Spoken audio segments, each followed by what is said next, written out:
लांबवर पसरलेला समुद्र किनारा, सागराच्या बेधुंद कोसळणाऱ्या लाटा, स्वच्छ सुंदर आणि शुभ्र रेती,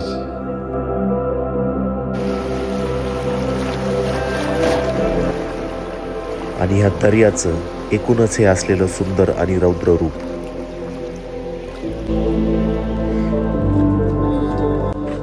किनाऱ्यालगतच्या नारळ सुपारीच्या वाड्या आणि टुमदार कोकणी घरं, इथे असलेली अस्सल कोकणी खाद्य संस्कृती, या सगळ्या गोष्टींचा आनंद जर आपल्याला घ्यायचा असला तर काशीद बीच हा एक आपल्या समोरचा एक जबरदस्त पर्याय आहे.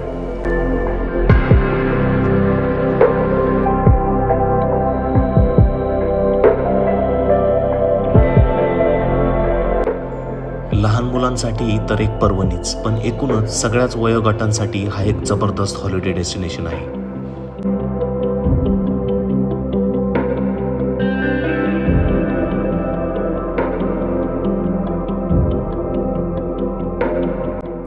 पुणे आणि मुंबईपासून फक्त 150 किलोमीटरच्या टप्प्यात आणि अलिबागच्या दक्षिणेला काशीद बीच वसलेला आहे.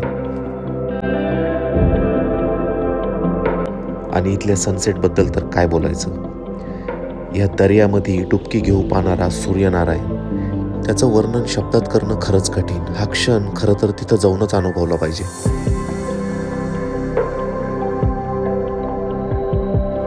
दरवर्षी लाखो लोक या निसर्गाचा आनंद घ्यायला इथे येतात. डिसेंबरमध्ये इथं गर्दीचा उच्चांक असतो, त्याच्यामुळे शक्यतो डिसेंबर एंड इथे येण्यासाठी टाळावं. इथे पॅराग्लायडिंग, बोट रायडिंग, जेटस्की रायडिंग सारख्या जवळपास सगळ्याच वॉटर स्पोर्ट ॲक्टिव्हिटीज आपण करू शकतो.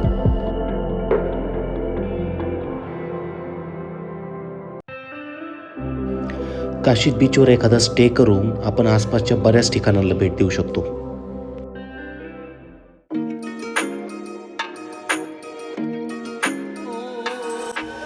काशीदपासून 18 किलोमीटरवर चौल गावात एक सुंदर रामेश्वर मंदिर आहे.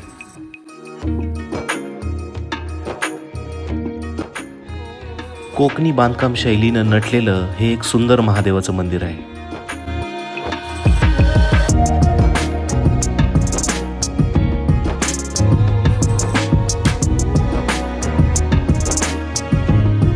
मंदिरातली शिवपिंड ही स्वयंभू आहे आणि मंदिरासमोरची ही दगडी पुष्करणी ह्याच्यामुळं मंदिराचं सौंदर्य अजूनच उजळून दिसतं.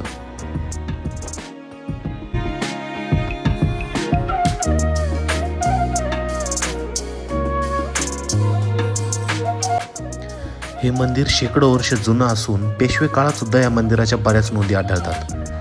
आणि खरंच मनाला एका शांततेची अनुभूती देणारं हे स्थळ आहे.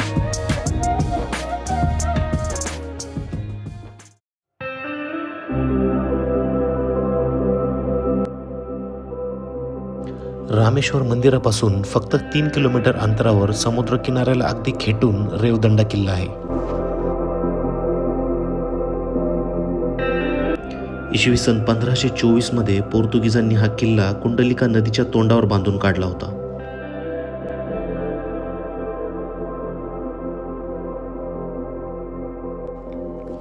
सागरी व्यापारावर नियंत्रण ठेवण्यासाठी ह्या किल्ल्याचा वापर केला जायचा आणि नंतर हा किल्ला मराठ्यांनी सुद्धा जिंकून घेतला होता.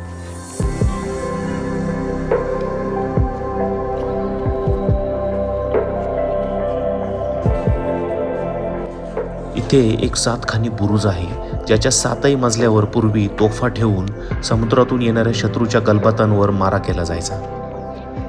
असं हे छोटं आणि सुंदर ठिकाण. आणि ह्याच्या व्यतिरिक्त ह्या परिसरात आपण श्रीवर्धन, हरिहरेश्वर, मुरुड जंजिरा आणि अलिबाग सारख्या ठिकाणाला सुद्धा भेट देऊ शकतो.